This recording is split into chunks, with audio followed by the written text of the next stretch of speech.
Welcome to Miss Scarlett. Subscribe and don't miss out on Patreon. Have fun! Adrenaline surging, his pulse thundering in his ears, Jeffrey, the assistant to the maniacal director, retreated further back into the shadows of the theater. He observed the chaos unfolding on stage. The Blackwood Theater Company's latest production was on the brink of disaster, a familiar scene after 3 years of working with the perfectionist director X. "Blasphemy! Cease this instant!" roared Director X, his voice reverberating throughout the hall. The actors froze mid-performance. "You dare present me with this amateurish display? Are we performing The Vagabond's Legacy or Youthful Follies? Where is the soul?" The lead actress, Vanessa Porter, stood center stage in a cream-colored dress, clearly fighting back tears. This was the 4th time Maurice had stopped the scene in 20 minutes. "I'm trying to understand Faith's motivations, but..." Vanessa began. No! Maurice interrupted, running his hands through his silver hair. "You're not trying at all. Faith isn't just some wandering artist.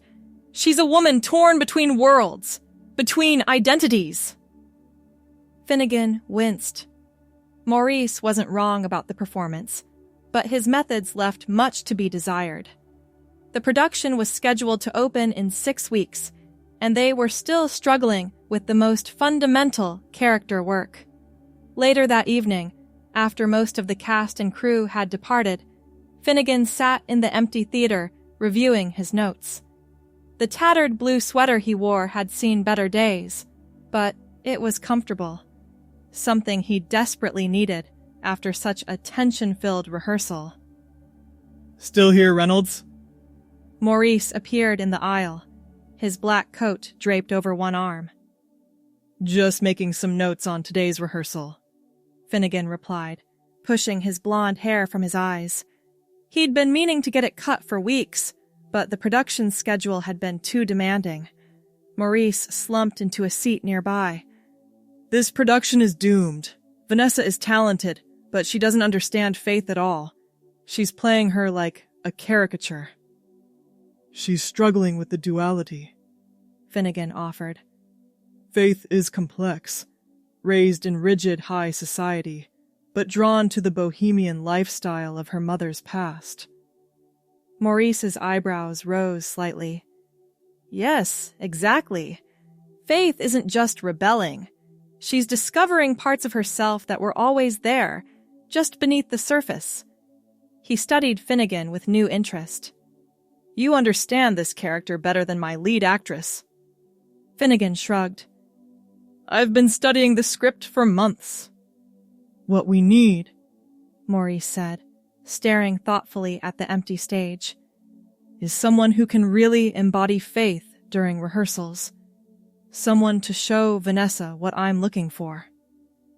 "Like an acting coach?" "No, more than that. Someone to be Faith during our workshopping sessions. To live and breathe her, so the others can see what I'm trying to achieve." Maurice suddenly sat upright. "You should do it." "Me?" Finnegan's voice cracked. "I'm not an actor." "But you understand the character. That's more important right now." Maurice stood up, energized by his new idea. "You'll play Faith in our morning workshops. Help Vanessa see what she's missing." "But This isn't a request, Reynolds. Be here tomorrow at 9. Dress appropriately. Faith is bohemian, artistic. I want full commitment." With that, Maurice strode up the aisle, leaving Finnegan alone with his racing thoughts. That night in his apartment, Finnegan stared at his open laptop, the browser showing images of bohemian women's fashion. This was professional, he told himself. Method directing, perhaps. He ordered several items for overnight delivery, ignoring the flutter in his stomach that felt suspiciously like excitement. The next morning, Finnegan arrived at the theater early, carrying a large duffel bag. He changed in the small bathroom near the rehearsal room, hands trembling slightly as he pulled on the flowing white peasant blouse and long patterned skirt he'd ordered. He wrapped a colorful scarf around his neck, letting it drape artfully. Looking in the mirror, Finnegan was struck by his transformation. With his longish blonde hair and delicate features, he actually looked right. He applied some basic makeup, just enough to enhance his features, techniques he'd learned from years of working backstage. When he finally emerged into the rehearsal room, he found Maurice already there, reviewing notes. "Good morning, Mr. Harmon," Finnegan said softly. Maurice looked up, his eyes widening. For several seconds, he simply stared, then a slow smile spread across his face. "Faith," he said, using the character's name. "Now this is what I've been waiting for." As the actors began arriving, their reactions ranged from confusion to amusement. Vanessa entered last, stopping short when she saw Finnegan. "What's going on?" she asked, looking between Maurice and Finnegan. "Today, we're trying something different," Maurice announced. "Finnegan is going to help us workshop Faith's character. He'll be embodying her during our morning sessions to help clarify my vision." Vanessa's face flushed. "You're having a man play my role to show me how to do it right?" "I'm having someone who understands the character demonstrate its essence," Maurice corrected. "Now, let's begin with Act 1, Scene 3, Faith's confrontation with her father." The workshop began awkwardly, with the other actors uncertain how to interact with Finnegan. But as they moved through the scene, something remarkable happened. Finnegan didn't just recite Faith's lines, he inhabited them. His movements became fluid, his voice finding a natural, feminine cadence that never felt like mockery. "You've planned my entire life on your terms," Finnegan said, addressing the actor playing Faith's father. "My education, my social circle, even the man you expect me to marry. But there's a whole world beyond these gilded walls, a world where people create and feel and live authentically." The rehearsal room fell silent. Finnegan stood center stage, the morning light from the windows catching the tears that had formed in his eyes. Maurice slowly applauded. "That," he said, looking pointedly at Vanessa, "is Faith." Over the following weeks, the morning workshops became a regular part of rehearsal. Finnegan would arrive early, transform into Faith, and help the cast explore the emotional landscape of the play. Each day, he grew more comfortable in Faith's clothes, in her skin. At home, he found himself ordering more items, dresses in various styles, scarves, even a pair of low heels. "Research," he told himself, though he couldn't explain why he wore them around his apartment, even when not preparing for rehearsals. 3 weeks into this arrangement, Finnegan was sitting in the theater's small costume shop, helping to select fabrics for Faith's wardrobe. He wore a flowing blue dress with intricate embroidery, his blonde hair now grown long enough to brush his shoulders. "This one would be perfect for the garden party scene," Finnegan suggested, touching a light floral pattern. Diana, the costume designer, nodded. "You have a good eye. And honestly, Finn, you wear these clothes better than half the actresses I've worked with." Finnegan blushed. "It's just for the workshop, to help Vanessa." Diana gave him a knowing look. "Is it, though? Because I've been watching you these past weeks. You're different when you're dressed as Faith. Happier, more yourself." Finnegan's hands stilled on the fabric. "That's ridiculous. I'm just committed to helping the production." "Of course," Diana said gently. "But you know, it's okay if it's more than that." That evening, Finnegan sat alone in his apartment, surrounded by the clothes he'd acquired over the past weeks. Diana's words echoed in his mind. Was she right? Was this more than professional dedication?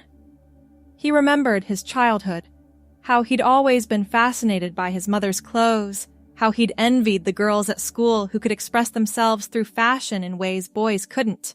He'd buried those feelings deep, channeling his interest in theater into technical and directing roles where he could remain invisible. But as Faith, he wasn't invisible. As Faith, he felt seen for the first time. The next morning, Finnegan arrived at the theater with a new resolve. His blonde hair was styled more intentionally. The dress he wore, a rich burgundy with delicate lace details, chosen with particular care. When he entered the rehearsal room, Maurice nodded approvingly. "Good morning, Faith," he said, now using this address routinely. "Good morning," Finnegan replied, no longer correcting him. The workshop that day focused on the play's emotional climax, Faith's decision to embrace her true self despite the consequences. As Finnegan performed, something shifted within him. The boundary between character and self began to dissolve. "I've spent my life trying to be what everyone else wanted," he said, the lines from the script merging with his own truth. "But I can't deny who I am anymore. This isn't a phase or a rebellion. This is me. The real me." When the scene ended, Finnegan realized he was crying. Not performance tears, but deep, personal ones. Morris approached, concern evident on his normally stern face. "Are you all right?" he asked quietly. Finnegan nodded, wiping his eyes. I think I just understood Faith completely." That night, Finnegan didn't change out of his clothes when he returned home. Instead, he sat before his mirror, studying his reflection with new eyes. The person looking back wasn't playing a role. This was someone Finnegan had known all along, but had never allowed to exist. "Faith," he whispered to his reflection, testing the name on his lips. The next morning, Faith, made a decision. She arrived at the theater in a flowing green dress that complemented her blonde hair, now styled in soft waves. She'd taken extra care with her makeup, no longer approaching it as a costume, but as an expression of self. Maurice was conferring with the lighting designer when she entered. He glanced up, did a double take, then excused himself to approach her. "Finnegan?" he asked, cautiously. "Actually," she said, her heart pounding, "I'd prefer Faith now, if that's okay." Maurice studied her face, seeing the truth there. After a moment, he nodded. "Faith it is, then." He squeezed her shoulder before returning to his work, offering acceptance without fanfare. The greatest gift he could have given. Over the following days, Faith began the process of coming out to the rest of the company. Some were confused, others immediately supportive. Vanessa, surprisingly, became one of her strongest allies. "You helped me find Faith's truth," she told her after rehearsal one day. "How could I not support you, finding yours?" 4 weeks before opening night, Faith sat in Morris's office for their regular production meeting. She wore a patterned dress in shades of amber and bronze, a notebook open on her lap. "We need to discuss your role going forward," Maurice said, his tone characteristically direct. "The workshop phase is essentially complete." Faith felt a flutter of panic. Would she be expected to go back to presenting as Finnegan now that the exercise had served its purpose? "I understand," she said carefully. I can continue as assistant director as before. Maurice raised an eyebrow. That's not what I meant. I've been watching you these past weeks. You have an extraordinary gift, not just for understanding character, but for helping others access emotional truths. I'm not sure I follow. I want to create a new position for you. Something between acting coach and character consultant. You've transformed this production, Faith. Vanessa's performance has improved tenfold since you began working with her. Faith sat straighter, hope rising in her chest. You mean I could continue working with the actors? As myself? Precisely. In fact, I'd like you to work with the entire cast, not just on this production, but in the future as well. Maurice leaned forward. Your perspective is unique. You understand character transformation from the inside out. For the first time since her awakening, Faith felt tears of joy rather than confusion or fear. Thank you, she whispered. I won't let you down. I know you won't, Maurice replied, the closest he ever came to expressing affection. As opening night approached, Faith settled into her new role within the company. Her apartment gradually transformed as well. The masculine furnishings replaced with items that reflected her true aesthetic. Her wardrobe evolved from hastily purchased pieces to a thoughtfully curated collection that expressed her personal style. One afternoon, while helping one of the male actors understand a particular emotional beat, Faith had an insight. You're approaching this from the outside in, she explained. But authentic emotion comes from within. When I began living as Faith, I didn't just change my clothes. I allowed my exterior to reflect what was already inside me. The actor nodded slowly. That makes sense, actually. So instead of trying to look sad, I should connect with the character's reason for sadness? Exactly, Faith said, smiling. Authenticity can't be faked. Later, Maurice found her making notes in the theater's small library.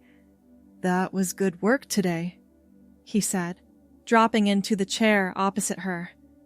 You have a talent for this. Thank you, Faith replied. I've been thinking about something.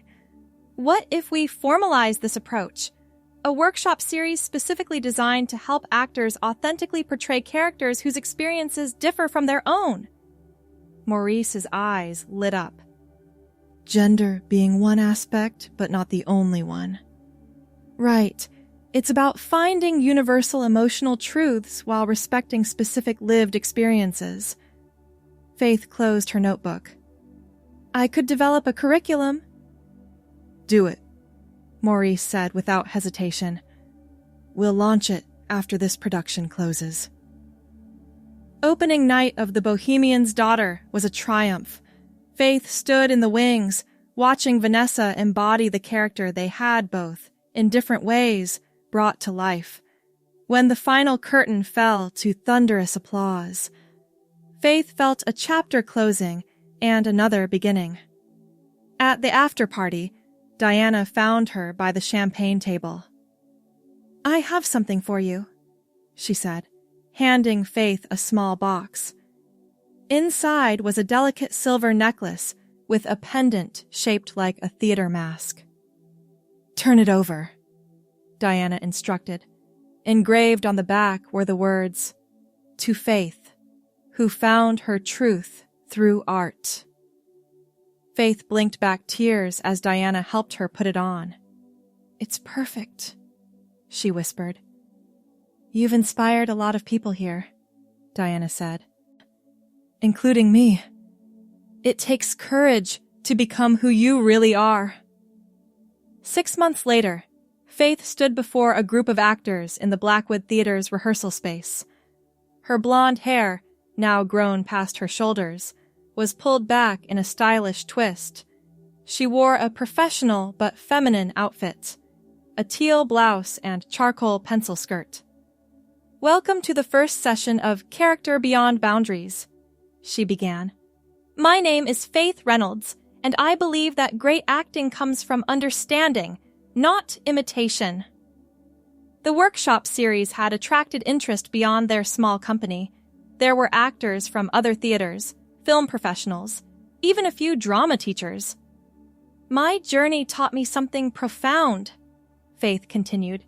When we truly understand a character, when we connect with their humanity rather than their external traits, we honor both their story and our own. As she guided the participants through the first exercise, Faith caught sight of Maurice watching from the back of the room. He gave her an approving nod before slipping out, leaving her to lead in her own way. That evening, Faith walked home through the autumn streets, her mind already planning future sessions. Her phone buzzed with a text from Maurice. Regional Theater Association wants you to present your methods at their conference. Told them you'd do it. Details tomorrow. Faith smiled, tucking the phone away. Her life had transformed in ways she could never have imagined when she first put on Faith's clothes in that small theater bathroom. What had begun as helping an actress understand a role had become a journey of self-discovery and professional reinvention. In her apartment, Faith placed her workshop materials on her desk and moved to the window, looking out at the city lights. On her bookshelf stood a framed photo from opening night of The Bohemian's Daughter. The entire company gathered on stage, with Faith standing proudly among them, finally visible, finally herself. She touched the mask pendant that never left her neck. The boundary between the character Faith and the woman she had become had long since dissolved. Now there was just her, authentic, complete. The phone rang, interrupting her thoughts. It was a number she didn't recognize. "Hello, this is Faith Reynolds," she answered. "Ms. Reynolds, this is Eleanor Davis from the National Theater Institute. We've heard about your workshop series and methodology. We're interested in having you develop a full curriculum for our actor training program."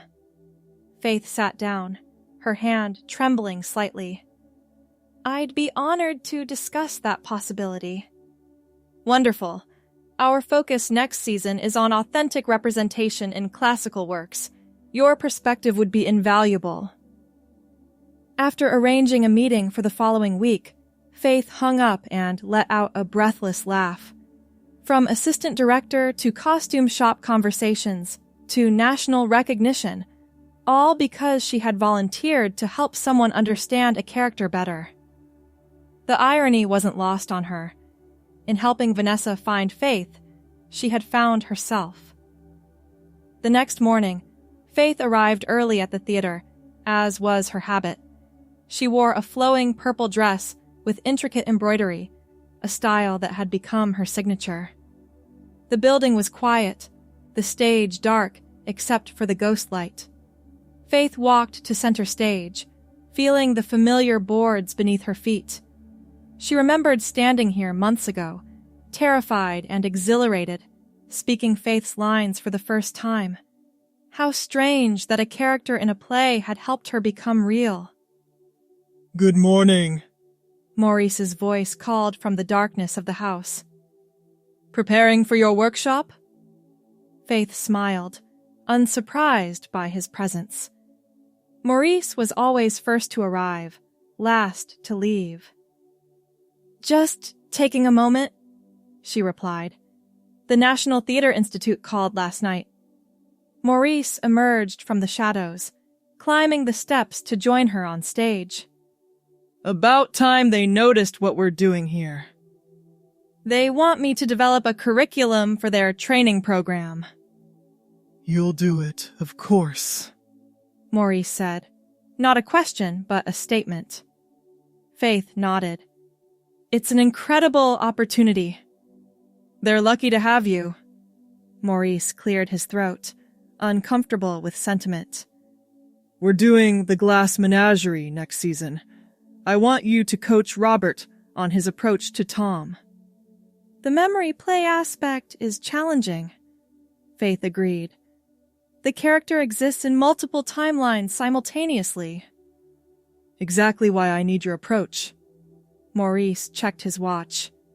Your workshop participants will be arriving soon. I'll leave you to it. As he turned to go, Faith called after him. Thank you, Maurice. He paused. For what? For seeing me before I saw myself. A rare smile crossed the director's face. That's what good direction is all about, isn't it? Revealing what's already there. With that, he disappeared into the wings. Faith's workshops grew in popularity over the following months. What began as sessions for the Blackwood Company expanded to include actors from across the city, then visiting professionals from other regions.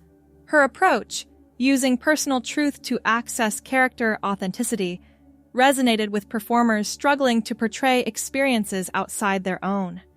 One afternoon, following a particularly intense session focusing on emotional vulnerability, a young actor approached her.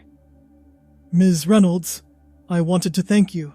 Your methods helped me understand my character in ways I never expected. Faith smiled. I'm glad to hear that, Daniel. It's more than the character, though, he continued hesitantly. Working through these exercises made me realize some things about myself that I've been avoiding. Faith recognized the look in his eyes, the same mixture of fear and revelation she'd experienced herself. Sometimes the characters we play have important things to teach us about who we are, she said gently. How did you know? He asked. That it wasn't just about the role anymore? Faith considered the question carefully. When the boundary between the performance and my true self began to dissolve, when being Faith felt more authentic than pretending to be someone I wasn't. Daniel nodded, understanding. Thank you for creating a space where that kind of discovery feels possible. As he left, Faith reflected on how her personal journey had created ripples she never anticipated.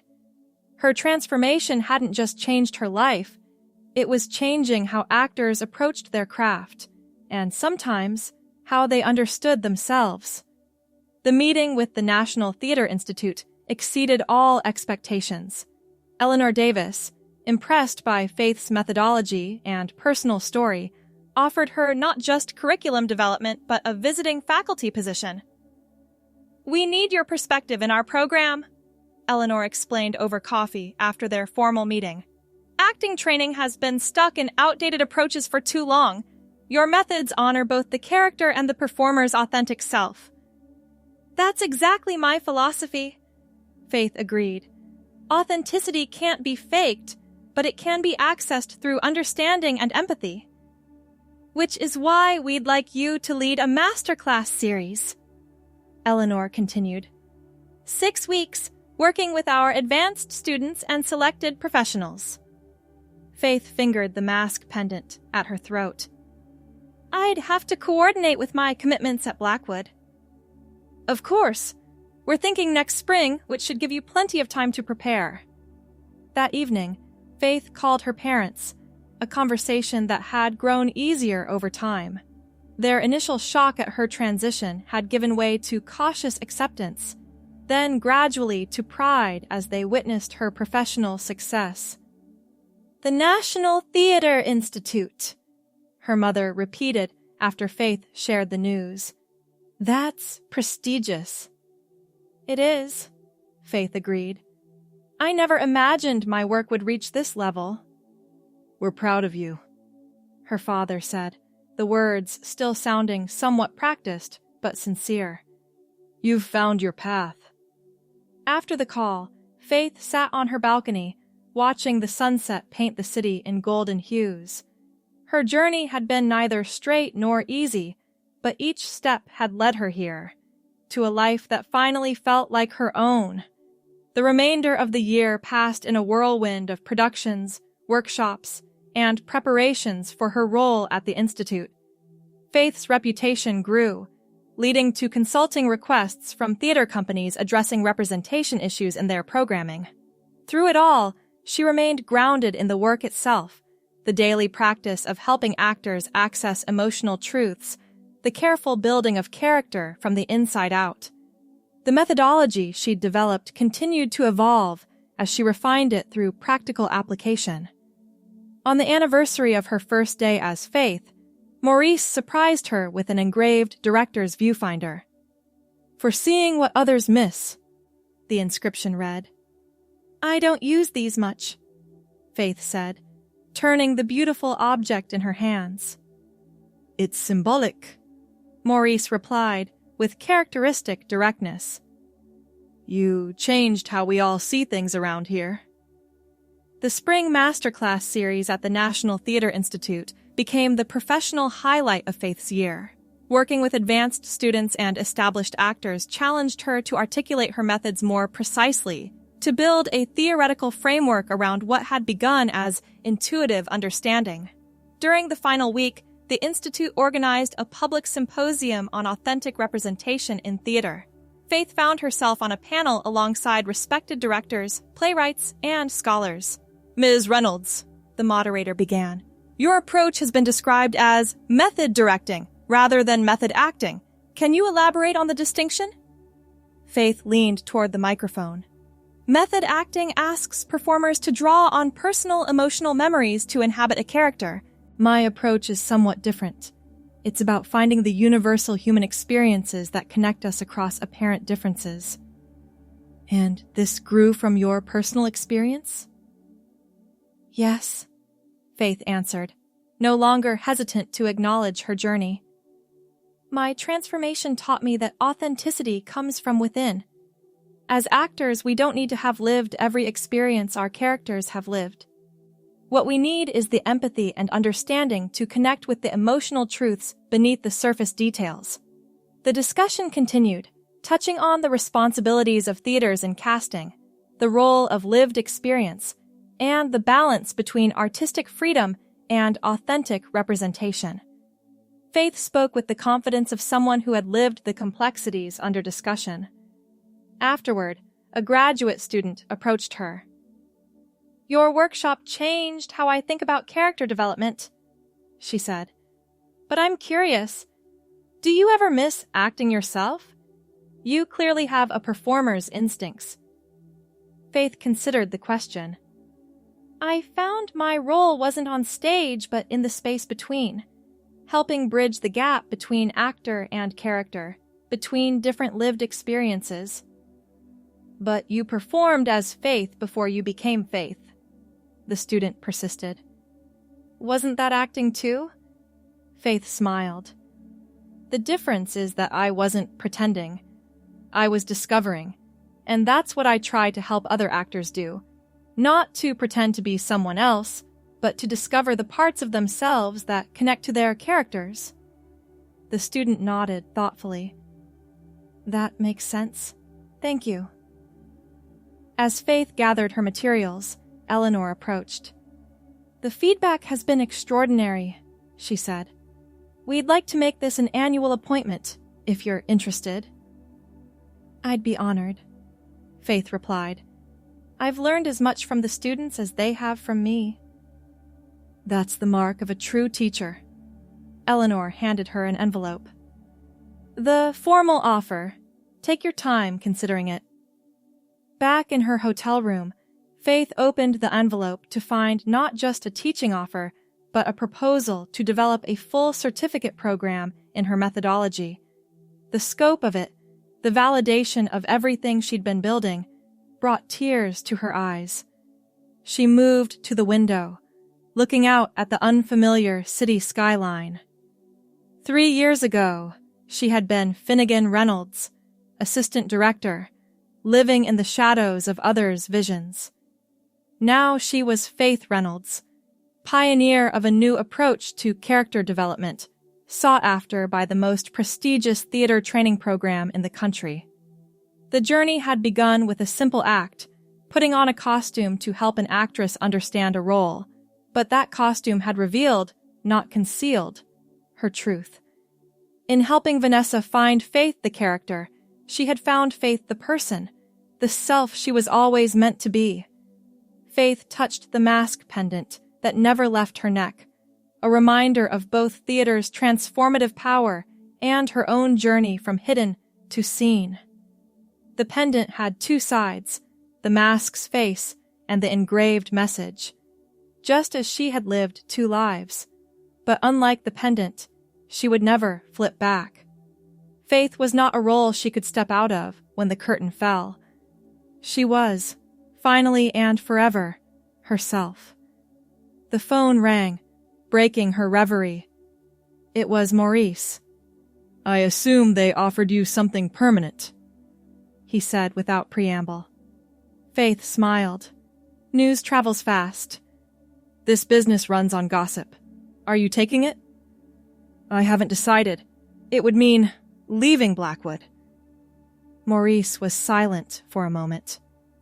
You've outgrown us, Faith, as painful as it is for me to admit. That's not true, she protested. It is, and it's as it should be. Every good teacher hopes their students will surpass them eventually. Another pause.